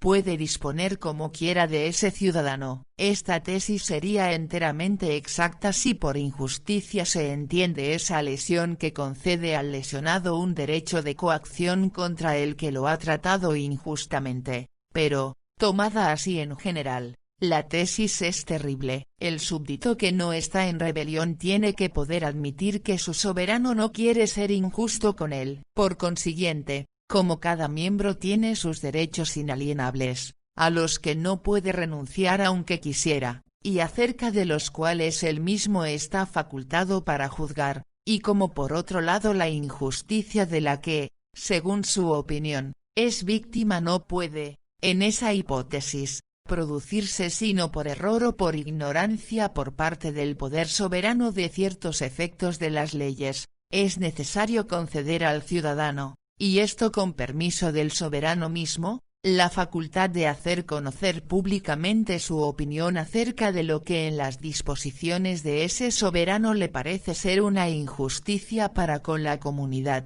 pues admitir que el soberano no puede incluso equivocarse o ignorar alguna cosa, sería representarlo como un ser agraciado con inspiraciones divinas y superior a la humanidad. Así, la libertad de escribir mantenida en los límites del respeto y del amor por la Constitución en que se vive, mediante el modo de pensar liberal de los súbditos que inspira además esa Constitución, y en esto los escritores mismos se limitan mutuamente, a fin de no perder su libertad, es la única salvaguardia de los derechos del pueblo, pues querer negarle igualmente esa libertad no es solo quitarle toda pretensión al derecho con respecto al soberano, como lo pretende Hobbes, sino también quitarle a este último cuya voluntad, por el mero hecho de que representa la voluntad general del pueblo, da órdenes a los súbditos como ciudadanos, todo conocimiento de aquello que él mismo modificaría si lo supiera, y es ponerlo en contradicción consigo mismo, pero inspirar al soberano el recelo de que el pensar por sí mismo y el declarar el propio pensamiento podrían provocar disturbios en el Estado significa tanto como despertarle desconfianza para con su propio poder o incluso odio contra su pueblo, pero el principio general por el que un pueblo tiene que juzgar negativamente acerca de su derecho, es decir, únicamente acerca de lo que podría ser considerado por la legislación suprema como no ordenado con la mejor voluntad, está contenido en esta proposición. Lo que un pueblo no puede decidir acerca de sí mismo, el legislador tampoco puede decidirlo acerca del pueblo. Por ejemplo, si se pregunta si una ley que ordena considerar como definitiva una vez establecida una constitución eclesiástica determinada, puede ser considerada como surgida de la voluntad propia del legislador, según su intención, hay que comenzar por preguntar si un pueblo tiene derecho a darse a sí mismo una ley por la que ciertos artículos de fe y ciertas formas de la religión externa deben permanecer para siempre una vez establecidos. Por tanto, si tiene derecho a prohibirse a sí mismo en su posterioridad el progreso ulterior en materia de intelecciones religiosas o la corrección de eventuales errores antiguos, se verá entonces claramente que un contrato originario del pueblo que produjese semejante ley sería en sí mismo nulo y sin valor por contrariar la destinación y los fines de la humanidad. Por consiguiente, una ley dada en ese sentido no ha de ser considerada como la voluntad propia del monarca y se le pueden oponer representaciones contrarias, pero en todos los casos, cualquiera sea la decisión de la legislación superior, la misma puede ser ciertamente objeto de juicios generales y públicos, pero jamás se puede emplear contra ella resistencia en palabras o en actos. En toda comunidad tiene que haber una obediencia, bajo el mecanismo de la Constitución estatal según leyes de coacción, referidas al todo, pero al mismo tiempo un espíritu de libertad, puesto que cada uno, en lo concerniente al deber universal de los hombres, aspira a ser convencido por la razón de que esa coacción es conforme al derecho, a fin de no caer en contradicción consigo misma. La obediencia sin el espíritu de libertad es la causa ocasional de todas las sociedades secretas, pues es una vocación natural de la humanidad el comunicarse mutuamente, sobre todo en lo que concierne al hombre en general, por lo que esas sociedades se suprimirían si se favoreciera esta libertad, y por cuál otro medio podría el gobierno adquirir los conocimientos que favorezcan su propia intención esencial sino dejando que se manifieste el espíritu de libertad tan digno en su origen y en sus efectos. En ninguna parte una práctica que deja a un lado todos los principios puros de la razón niega la teoría con más arrogancia que en la cuestión de los requerimientos de una buena constitución estatal. La causa es esta: una constitución legal que existe desde hace tiempo acostumbra al pueblo a juzgar regularmente acerca de su felicidad y de sus derechos según el estado en el que todo hasta el presente ha seguido tranquilamente su curso, pero no lo acostumbra, en cambio, a estimar ese estado según los conceptos de felicidad y de derechos que le procura la razón, más bien lo acostumbra a preferir incluso ese estado pasivo a la peligrosa disposición de buscar un estado mejor, en lo que vale lo que Hipócrates da a considerar a los médicos, iudicium anceps, experimentum periculosum. Ahora bien, como todas las constituciones que existen desde hace tiempo, cualesquiera sean sus defectos y todas las diversidades que las separan en ese punto, desembocan en el mismo resultado, a saber, estar satisfecho con lo que se tiene. Entonces no hay propiamente teoría que valga cuando se trata de la prosperidad del pueblo, sino que todo descansa en una práctica dócil a la experiencia. Pero si hay en la razón algo que se puede expresar con la palabra derecho político, y si, para hombres a quienes su libertad pone en situación de antagonismo, ese concepto tiene fuerza obligatoria, por tanto realidad objetiva, práctica, sin que esté todavía permitido inquietarse por el bienestar o el malestar que pueda resultar para ellos de ese concepto, lo cual solo se conoce por experiencia, entonces ese derecho se funda en principios a priori, pues la experiencia no puede enseñar qué es el derecho, y hay una teoría del derecho político, con la que la práctica debe coincidir para ser válida. Ahora bien, contra eso solo se puede alegar esto: los hombres pueden tener por cierto en la cabeza los derechos que les pertenecen, pero la dureza de sus corazones hace que no puedan ni merezcan ser tratados en consecuencia y por tanto solo un poder supremo que proceda según reglas de prudencia podría y debería mantenerlos en orden. Pero este salto desesperado, salto mortale, es de una especie tal que, en cuanto no se trate del derecho sino únicamente de la fuerza, el pueblo también podría ensayar la fuerza propia y así volver insegura toda constitución legal. Si no hay nada, que por la razón imponga un respeto inmediato, como el derecho de los hombres, entonces todos los influjos sobre el arbitrio de los hombres son impotentes para refrenar la libertad de los mismos. Pero cuando, junto a la benevolencia, el derecho habla alto, la naturaleza humana no se muestra tan corrompida como para no oír con respeto la voz del mismo. Y, de la relación de la teoría con la práctica en el derecho internacional, considerada desde el punto de vista filantrópico universal, esto es, cosmopolita. Contra Moses Mendelssohn,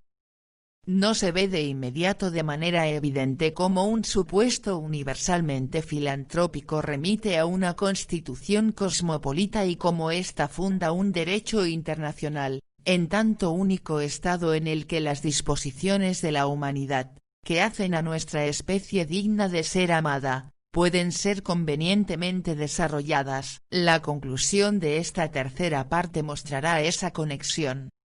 Hay que amar a la especie humana en su totalidad, o esta es un objeto que se tiene que considerar con indignación, al que se desea por cierto, para no volverse misántropo, todo el bien posible, pero sin esperarlo jamás de él, y del cual por tanto, más bien hay que apartar la mirada. La respuesta a esta pregunta depende de la que se dará a otra pregunta. ¿Hay en la naturaleza humana disposiciones desde las cuales se pueda comprobar que la especie no dejará de progresar hacia lo mejor y que el mal del presente y del pasado desaparecerá en el bien del futuro? Pues entonces podemos amar a la especie, al menos en su incesante aproximación al bien, mientras que de otro modo tendríamos que odiarla o despreciarla. Diga lo que quiera en contra de ello la afectación de un amor universal al hombre, que sería entonces a lo sumo un amor de benevolencia, no de complacencia, pues lo que es y sigue siendo malo,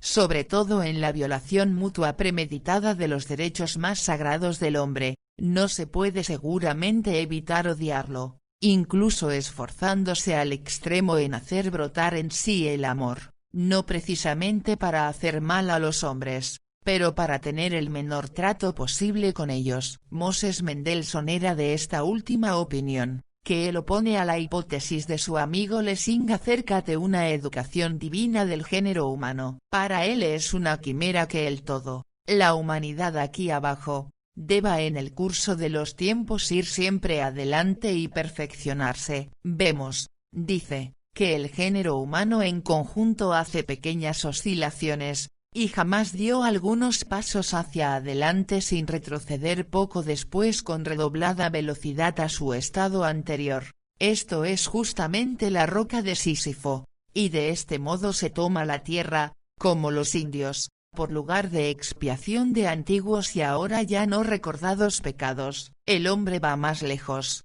pero la humanidad oscila constantemente entre límites fijos, sube y baja, pero, considerada en conjunto, conserva en todas las épocas aproximadamente el mismo grado de moralidad, la misma proporción de religión e irreligión, de virtud y vicio, de felicidad y miseria. Introduce estas afirmaciones diciendo: ¿queréis adivinar qué intenciones tiene la providencia para con la humanidad? No forjéis hipótesis, antes las había llamado teorías, solo mirad en tomo de vosotros lo que realmente sucede, y, si podéis abrazar de una ojeada la historia de todos los tiempos, mirad lo que ha pasado siempre. Este es el hecho, esto es lo que ha tenido que formar parte de la intención, que ha tenido que ser recibido, o al menos admitido, en el plan de la sabiduría. Mi opinión es otra. Si es un espectáculo digno de una divinidad ver que un hombre virtuoso, en lucha contra contrariedades y tentaciones que llevan al mal,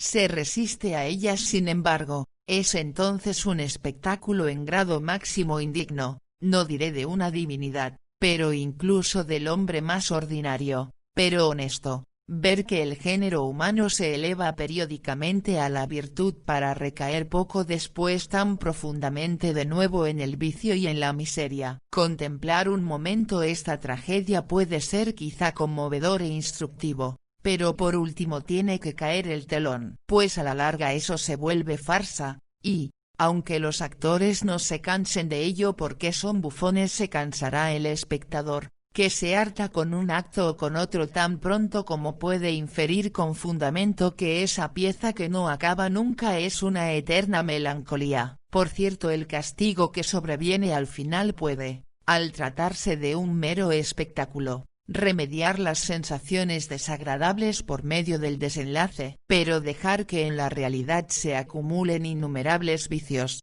aunque entremezclados con virtudes, para que un día sean bien castigados, repugna al menos según nuestra concepción a la propia moralidad de un sabio creador y gobernador del mundo. Por consiguiente podré admitir que, puesto que el género humano está, desde el punto de vista de la cultura, que es su fin natural, en progreso constante, ha de ser concebido también en progreso hacia lo mejor desde el punto de vista del fin moral de su existencia, progreso que ciertamente puede resultar a veces interrumpido pero jamás roto. No necesito probar este supuesto, tiene que probarlo el adversario del mismo, pues me apoyo en mi deber innato en cada miembro de la serie de las generaciones, en la que, como hombre en general, estoy, y sin embargo, con la constitución moral necesaria en mí, no soy tan bueno como debiera y, por tanto, pudiera ser, deber de obrar sobre la posteridad de modo que ésta mejore constantemente, de lo cual por tanto hay que admitir también la posibilidad, y de modo que ese deber pueda transmitirse legítimamente de un miembro a otro de las generaciones. Ahora bien, aunque es posible que la historia haga surgir muchas dudas contra mis esperanzas, que, si fueran probatorias, podrían moverme a desistir de un trabajo aparentemente vano, no puedo sin embargo, mientras aquello no se haya mostrado totalmente cierto, cambiar el deber por la regla de prudencia de no proponerse lo impracticable, y por incierto que yo siempre pueda estar y permanecer acerca de si hay que esperar lo mejor para el género humano, esto, no puede sin embargo perjudicar a la máxima de que ello es factible, ni por tanto perjudicar a la necesidad de suponer esa máxima con una intención práctica. Esta esperanza de tiempos mejores, sin la cual un deseo serio de hacer algo provechoso para el bienestar general jamás habría calentado el corazón humano,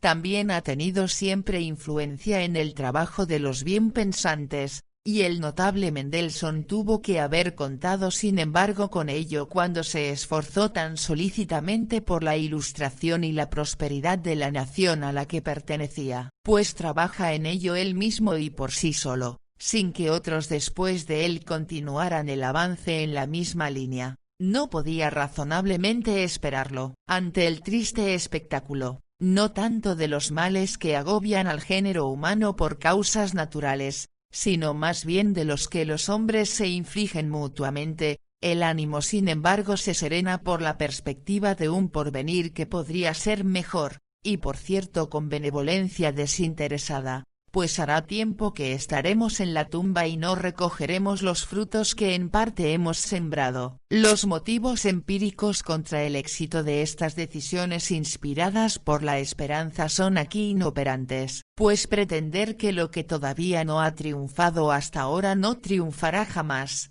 esto no autoriza siquiera a renunciar a una intención pragmática o técnica, por ejemplo, la intención de los viajes aéreos en globos aerostáticos, pero menos todavía a una intención moral, la cual, si su efectuación no es demostrativamente imposible, deviene de ver. Por lo demás se pueden dar muchas pruebas de que el género humano, en conjunto, ha progresado en nuestra época, en comparación con todas las épocas precedentes, hacia lo mejor de manera considerable desde el punto de vista moral. Breves retardos no pueden probar nada en contra, y de que el alboroto que se hace en torno del irresistible envilecimiento creciente del género humano proviene precisamente de que, habiendo ascendido a un grado más elevado de moralidad, el género humano tiene ante sí un horizonte más amplio, y su juicio sobre lo que se es, en comparación con lo que se debería ser.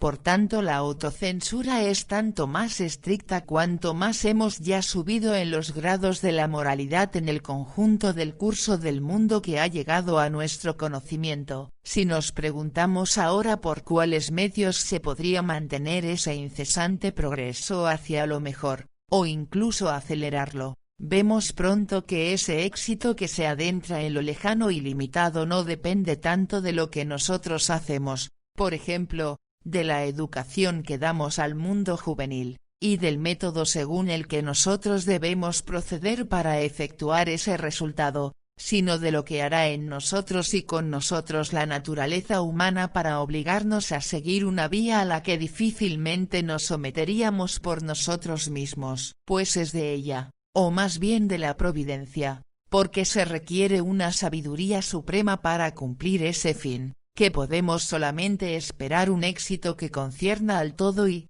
de aquí, a las partes, mientras que, por el contrario, los hombres en sus proyectos solo arrancan desde las partes, e incluso no van más lejos, pues al todo como tal, demasiado grande para ellos, pueden por cierto extender sus ideas, pero no su influencia, sobre todo porque, al oponerse mutuamente en sus proyectos, difícilmente se unirían para ello a partir de un propósito propio y libre, así como la violencia omnilateral y la miseria que resulta de ella tuvieron finalmente que conducir a un pueblo a la resolución de someterse a la coacción que la razón misma le prescribe como medio, a saber, a la de las leyes públicas, y entrar en una constitución civil, así también la miseria que nace de las guerras constantes, en las que los estados tratan de reducir o someter a otros estados, tiene que llevarlos finalmente,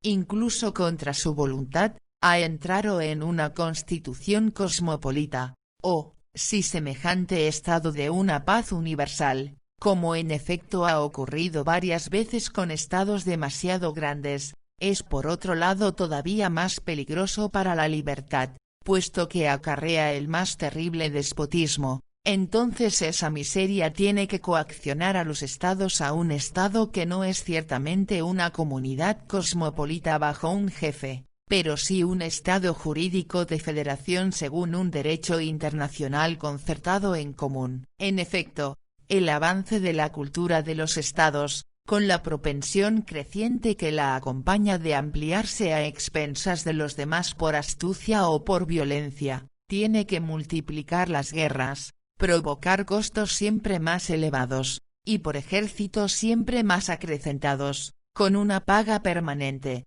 mantenidos en pie y disciplinados, provistos de armamentos siempre más numerosos, mientras que crecen constantemente los precios de todas las necesidades, sin que se pueda esperar un incremento progresivo proporcionado a ellos de los metales que los representan. Por otra parte, ninguna paz dura bastante como para que el ahorro hecho en su transcurso iguale al gasto para la próxima guerra, contra lo cual la invención de las deudas públicas es por cierto un recurso ingenioso, pero que termina por destruirse a sí mismo. Por tanto, lo que la buena voluntad habría debido hacer, pero no hizo, tiene finalmente que efectuarlo la impotencia, que cada Estado se organice en su interior de modo tal que no sea el jefe de Estado, a quien la guerra propiamente no le cuesta nada, porque la hace a expensas de otro, a saber, del pueblo, sino el pueblo, al que la guerra le cuesta, quien tenga la voz decisiva acerca de si debe haber guerra o no, para lo cual es verdad que se tiene que presuponer necesariamente la realización de esa idea del contrato originario, pues el pueblo se guardará muy bien de ponerse en peligro de una indigencia personal que no alcanza al jefe, por meras apetencias de expansión, o a causa de presuntas ofensas meramente verbales, y de este modo la posteridad, sobre la cual no se harán caer cargas que no ha merecido, podrá también progresar siempre hacia lo mejor, incluso en sentido moral, sin que la causa de ello pueda ser el amor de la que ella sería el objeto, sino solo el amor que cada época experimenta hacia sí misma, en cuanto cada comunidad, incapaz de dañar a otra más poderosa, tiene que atenerse únicamente al derecho, y puede esperar con fundamento que otras comunidades, precisamente formadas como ella, vendrán entonces en su ayuda. Esto sin embargo no es más que opinión y mera hipótesis, incierta como todos los juicios que, para un efecto intentado que no está enteramente en nuestro poder, quieren asignarle a ese efecto la única causa natural que le conviene, e incluso como tal, esa opinión no contiene, en un estado ya existente, un principio que permita al súbdito imponerlo coactivamente, como se mostró anteriormente, sino que tal principio es sólo para los jefes libres de coacción, aunque ciertamente no esté en la naturaleza del hombre, según el orden habitual, el desistir libremente de su poder. No es sin embargo imposible que esto ocurra en circunstancias apremiantes, de manera que se pueda tener esto por una expresión no inadecuada de los deseos y esperanzas morales de los hombres, cuando son conscientes de su impotencia, esperar de la providencia las circunstancias requeridas para ello. La providencia procurará al fin de la humanidad en el conjunto de su especie, para permitirle alcanzar su destinación última mediante el libre uso de sus fuerzas, tanto como éstas lleguen, un resultado al que se oponen precisamente los fines de los hombres considerados aisladamente, pues precisamente la contraposición mutua de las inclinaciones, de las que nace el mal, procura a la razón un libre juego que permite someterlas en conjunto y hacer reinar, en vez del mal, que se destruye a sí mismo, el bien, que una vez que está ahí se mantiene por sí mismo en lo sucesivo. La naturaleza humana en ninguna parte aparece menos digna de ser amada que en las relaciones mutuas de pueblos enteros. No hay un estado que esté un instante seguro respecto a otro, en cuanto a su independencia o su propiedad. La voluntad de someterse o de disminuirse recíprocamente es constante, y el armamento defensivo, que a menudo hace que la paz sea más opresiva todavía y más ruinosa para la prosperidad interior que la guerra misma, jamás puede disminuir. Contra esto no hay otro medio posible que, por analogía con el derecho civil o político de los particulares, un derecho internacional fundado en leyes públicas apoyadas por la fuerza, a las que cada Estado tendría que someterse, pues una paz universal duradera por medio de lo que se llama equilibrio de las fuerzas en Europa es como la casa de Swift, que había sido construida por un arquitecto tan perfectamente según todas las leyes del equilibrio que se vino abajo cuando un gorrión se posó en ella. Es una mera quimera. Pero, se dirá, jamás los estados se someterán a tales leyes de coacción, y la propuesta de un Estado universal de pueblos a cuyo poder deben conformarse libremente todos los estados singulares para obedecer sus leyes puede sonar bien en la teoría de un abate de Saint-Pierre o de un Rousseau, sin embargo no sirve para la práctica,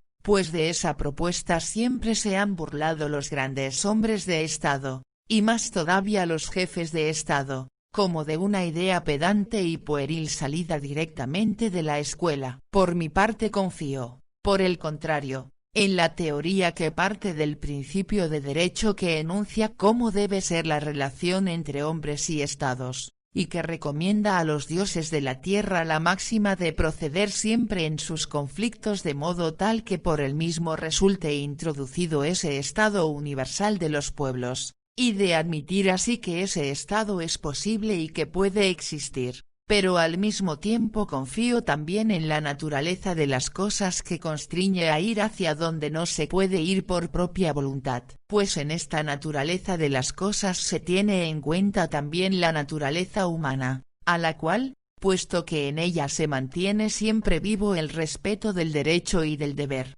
no quiero ni puedo tenerla por hundida en el mal hasta tal punto que no deba triunfar finalmente sobre el mal la razón moral práctica después de muchos intentos infructuosos, y presentar esa naturaleza humana como igualmente digna de ser amada. Así, pues, también desde el punto de vista cosmopolita se continúa en la afirmación, lo que por fundamentos racionales vale para la teoría, vale también para la práctica. Emmanuel Kant.